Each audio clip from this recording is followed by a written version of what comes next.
This kind of site should be the first thing that you see when you sign into a new character in Final Fantasy XIV, and I love this MMO. I think it's really fun. I enjoy the raid scene.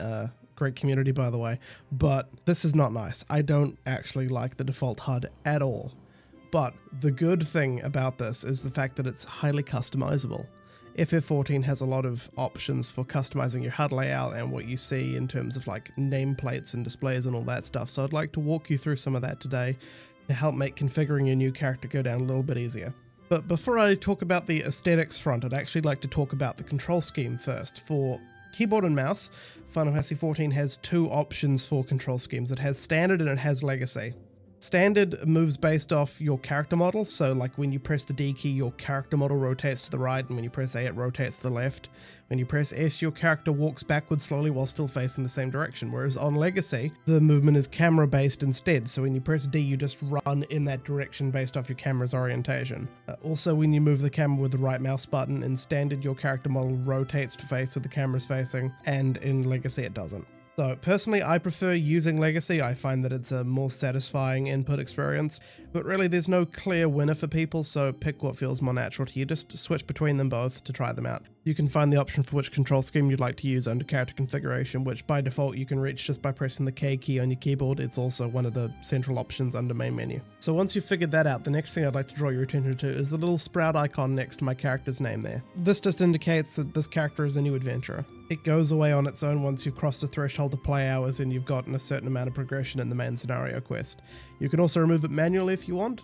Personally, I've played on characters that have the Sprout logo and no one's been a dick to me because of it or kicked me out of groups or anything.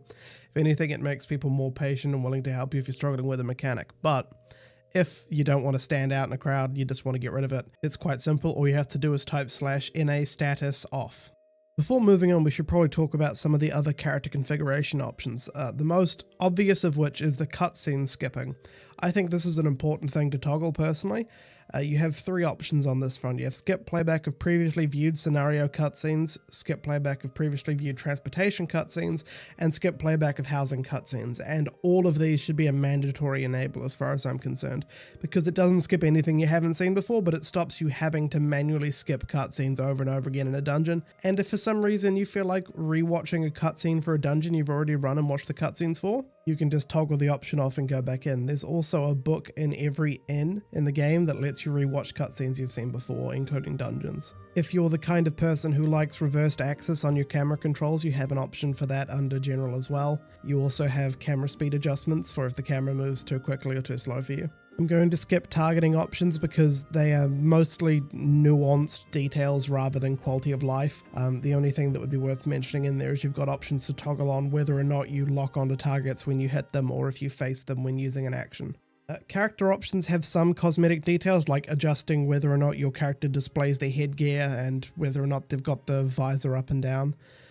You can also adjust like weapon sheathing, but the interesting thing about this is not that, it's the battle effects settings. This is very useful if you do not have a powerful PC or you get distracted by visual clutter. Personally, I recommend putting the party options from show all to show limited because it will still show you the party members' moves that you need to see, like your sacred soils and your asylums, so that you know to get into a healing bubble, but it doesn't flood your screen with full depths of particle effects. I would also set others to show limited as well. Mouse settings just has a few options for what you can click on with your mouse, such as being able to click on yourself or clicking on the field to remove your currently selected target. You can also do a little bit of configuration on what your scroll wheel does. It doesn't let you configure it to the depth of, say, a keybind, but it lets you change it from, say, zooming the camera to cycling enemies or cycling through the party list, which can be useful if you don't like to click on things specifically and you like to cycle through options. For item settings, the first thing that I would recommend, and I would recommend this quite strongly, is that you cycle through the options for inventory and retainer inventory interface. By default, you're on normal, which shows you a single tab out of 4 for what you've got in your inventory, and you can switch it to expanded, which will be double that, and you can switch it to open all, which would be see every section of your inventory at once. I think that both of these options are far better than the default.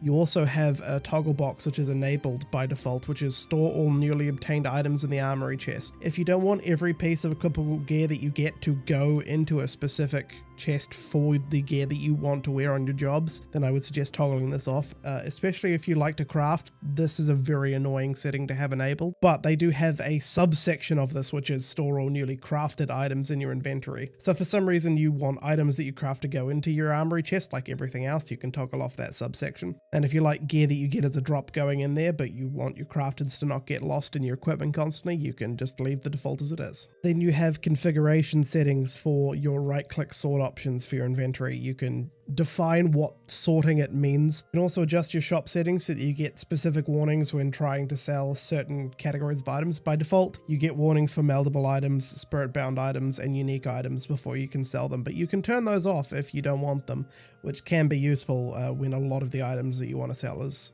one of these categories. In regards to the log Windows settings, I would first and foremost draw your attention to the enable profanity filter that's toggled on. I would obviously disable that, but you can leave it on if for some reason you like chat being censored. I don't think I've ever met anyone that actually does, but that's an option. And then you can configure how you want time displayed. You have a setting here for time settings. I would ignore that because I'm going to circle back to a far better way to handle this stuff in the UI section. Log filters can be an in-depth subject, so I'm not particularly interested in looking that over. You can look into it if it interests you. I would say if you're intending to pass to figure out damage numbers at some point, you will have to set up some stuff with that, so I'd recommend looking into ACT tutorials on that front. They'll do a far better job of explaining it than I will. In system configuration, you have a bunch of settings for determining how the game looks and operates, all of which I'm not interested in explaining, but I am interested in showing you the accessibility settings. If you're visually impaired with color blindness or something like that, this is where you'll find the settings to help tackle that issue to a degree. So if you've got Protanopia, Deuteranopia, or Tritanopia, this should help with that. You can also adjust the intensity with the range option. Unfortunately, despite there being a color wheel there, you can't customize any deeper than that, so you're kind of shit out of luck if you've got a rarer condition than that. I've switched back onto my main to show you about name customization. You can do a lot to customize how your name and the names of other players look to you in this game. First and foremost, you've got presets for this, which is show default, show all, minimize, and hide. But then you can customize details pretty much to whatever extent that you wish. You can change the color of specific names based on a color palette. You can do this for yourself, your companions, your pets, party members, people on your friends list, people in an alliance if you're doing 24-man. You can adjust whether you see the entirety of the name. You can see the surname abbreviated, so you just see the first letter and a period instead of the full surname. You can make it so you just don't see the name at all. You have a large depth of customization options here.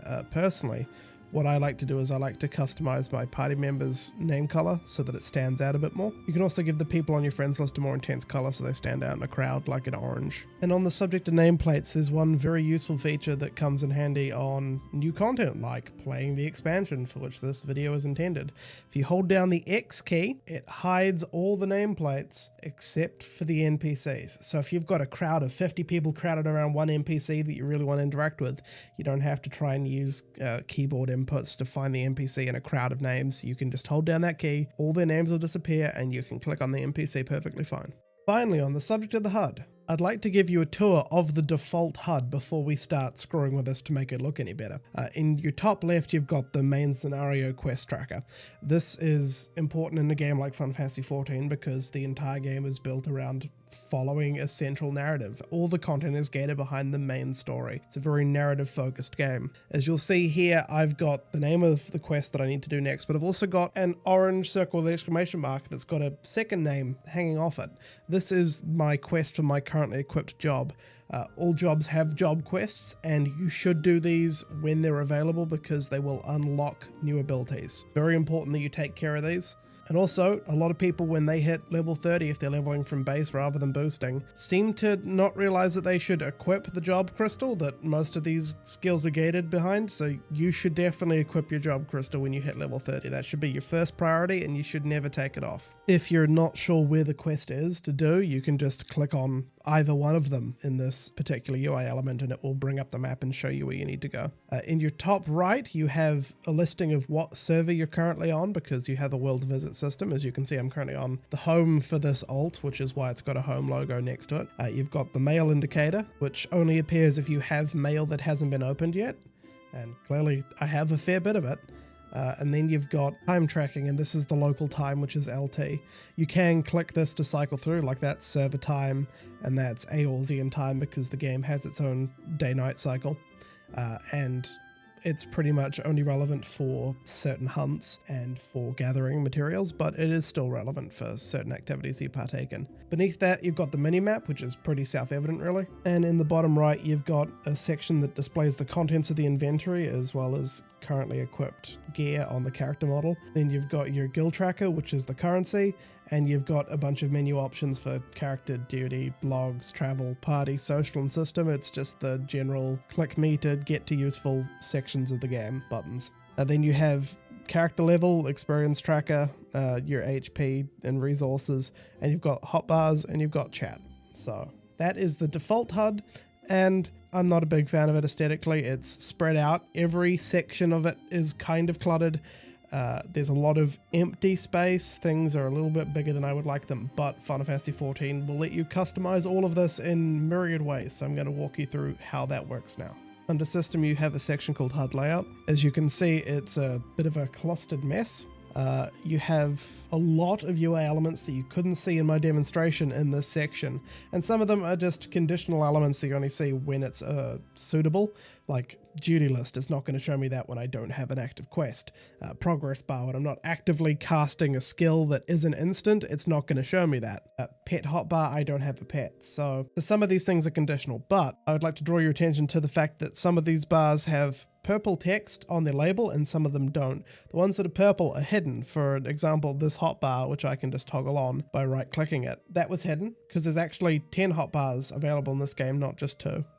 But now that we've revealed it, we can try to do some more customization options with it. When you've got it selected, it gets highlighted and the HUD layout box will highlight it as the current UI element. And then you can just click the gear next to it for UI element settings, and you can do a lot of things with this. You can adjust its transparency if you want it translucent.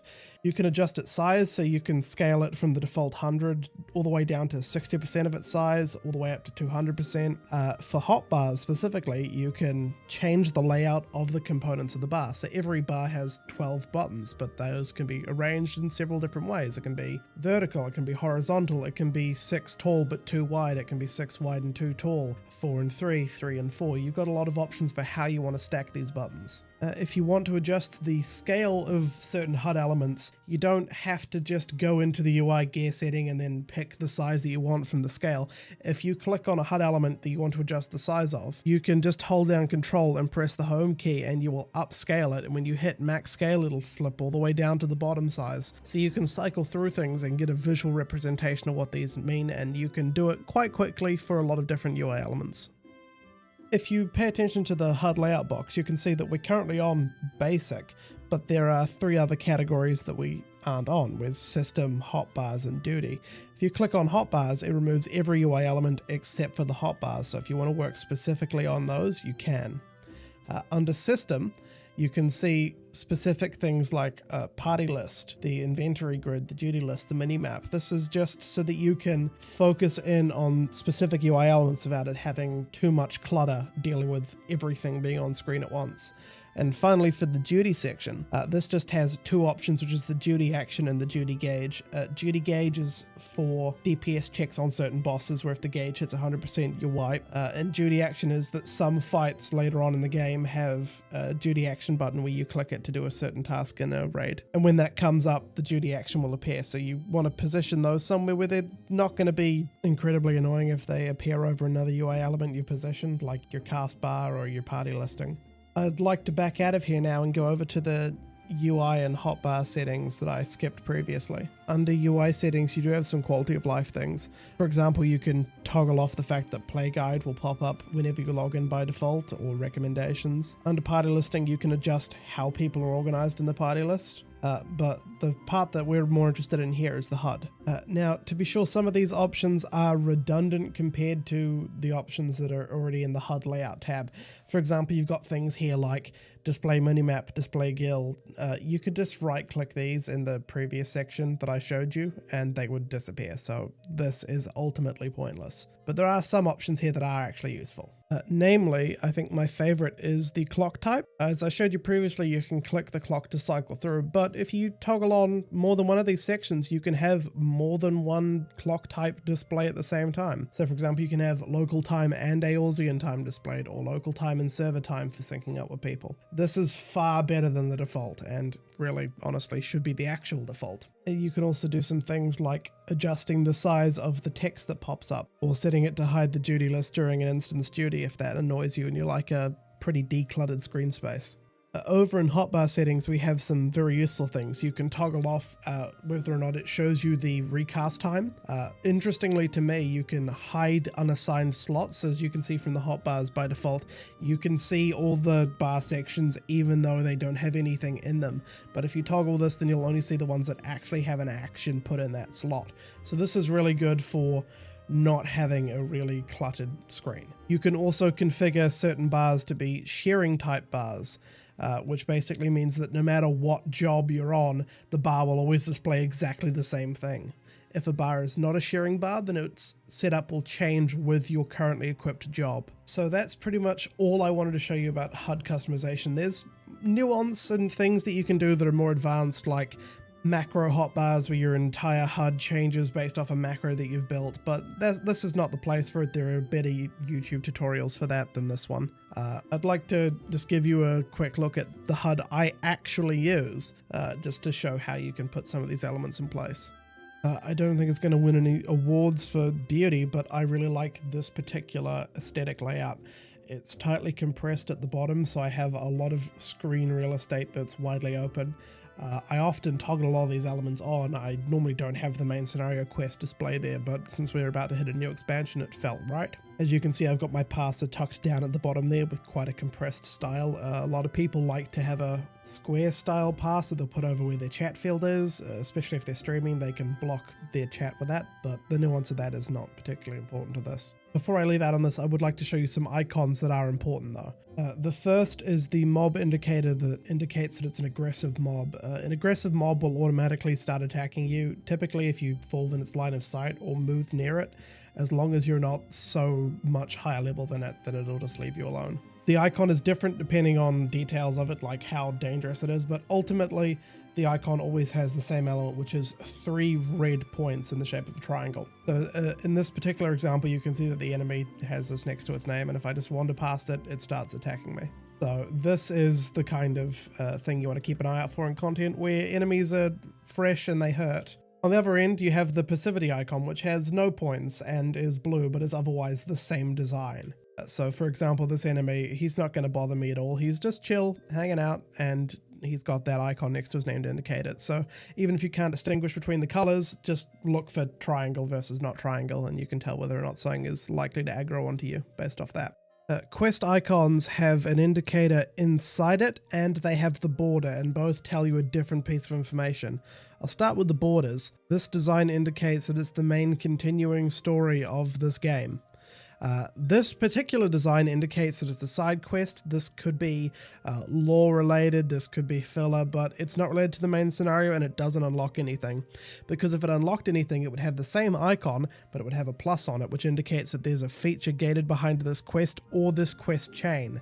You see this for job quests, you see this for quests that unlock dungeons and trials and raids, or even non-combat features like crafting, dyeing, things along those lines. It'll all have that kind of icon. There are also levy quests, which are shaped like a hand of cards. These are specific to crafters and gatherers. They tend to be just a way of leveling up their grind quests you get from one very specific type of NPC. On the internals, if it's an exclamation mark inside the border, that means that the quest is available to begin, so talking to this NPC will start that quest chain. You don't have to start it. It'll bring up like the name of the quest, a description of it, and it'll tell you what the reward is, and then you can choose to accept or decline it. If it's got a looping icon in it, that indicates that it's a repeatable quest. If it's got an arrowhead inside of it, pointing to the right, that indicates that the quest is already in progress and that this will progress that quest a step, or it's something that you need to do in general along this quest. And if it's got a check mark inside it, this means that the quest is available to be completed and talking to this NPC will complete the quest. Regarding map icons, there are far too many for me to even make a dent on the total number, but I will point you to a couple of the most important ones. This icon indicates that it's a market board available, so you can use this to buy things on the market. This icon indicates an aetheryte. Whenever you reach a new city, you should activate the main aetheryte and all the aetheryte nodes. This just lets you teleport around the new location. This indicates retainer bell. A retainer is your bank equivalent in this game, so wherever one of these is, you can store items with an NPC, list things to sell, that sort of thing. This icon indicates the Mog Mail, which is the mailbox of this game. If you receive mail, this is where you would look for to open it. If you're job boosting or story skipping, this is where you'll get the item that you paid for, because they will mail it to you in-game and you have to use it in-game for it to be applied. And finally, I'd like to cover just a couple of player icons that you'll see around quite commonly. This icon is a disconnect icon, so that if this is next to a character's name, they're currently having internet issues or there's server issues if you see it everywhere. This icon indicates that a player is AFK. This icon indicates that a player is busy, so you won't be able to send them tells or invite them to things. This icon indicates that they're currently watching a cutscene. This icon indicates that they're in queue for Party Finder, so they're running trial or dungeon content. This icon indicates that they're doing a looking for party, so you can right-click them and view the specific details of that as one of the options on the drop-down box. This icon indicates a new adventurer, as I showed you how to remove earlier. This icon indicates a returning player, and this icon indicates that you're bad at the game. Now, that is all the icons that I wanted to show you and the conclusion of this. I'd like to thank you for watching, and I hope that this was of some small help in acclimatizing you to the situation in this game and helping you set things up to your liking.